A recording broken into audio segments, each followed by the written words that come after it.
well, the school district in Uvalde, Texas, has suspended its entire police force months after the tragic shooting inside its elementary school that killed dozens and shattered a community.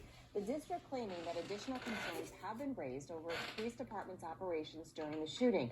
If the police can't be trusted to protect our children, then who can? Our next guest is a survivor from the Rancho Tehama Elementary mass shooting that took place in 2017, where he protected many students' lives. Kenneth Yuers, welcome back to Wake Up America. Morning. Thank you for having me. Yeah, of course, Kenneth. So we've got the police department essentially out of the system now. So how can these children be protected? Yeah, from what I understand, the Texas Department of Security is going to take care of them. But it's how did they get to this point in the first place? I'm very curious as to why the school district will hire somebody who was a first responder as a law enforcement officer and stood by as the slaughter took place. If you're law enforcement, I was law enforcement in the Air Force, and the day of my shooting, I had to stand on my front door, made a decision whether or not to let the 3 students run for their lives and be gunned down and close the door so I'm not a doorstop to protect my other students.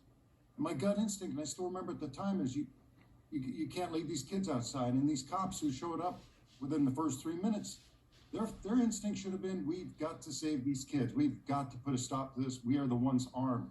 So to hear that this Crimson Elizondo was hired by the district after being somebody who didn't get involved to save lives, I'm surprised she didn't turn in her badge, but the fact she didn't, and she ended up getting hired by the district after all this. It just adds a lot of trauma to the victims and the families. Yeah, Kenneth, sorry to interrupt there, Kenneth.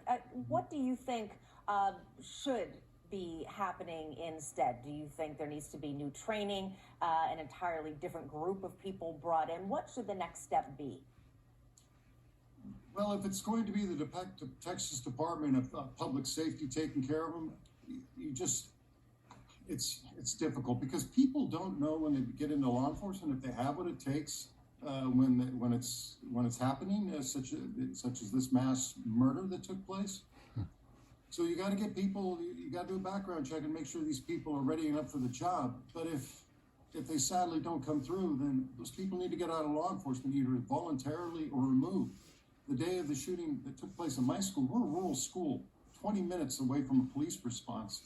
And the 2 cops that showed up first, they were in pursuit of the perpetrator, and they engaged him. They didn't wait for the proper firearm, the proper equipment.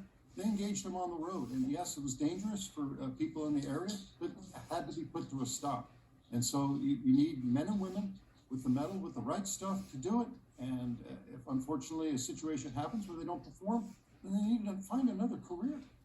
Yeah, and kind of sometimes there's distance, right? And there's the time factor, and you never know what can happen. So some people, I have friends who are teachers who believe that teachers and faculty should be armed to deter shootings like this because they're right there. Do you agree with that? And do you think that more schools should look at this?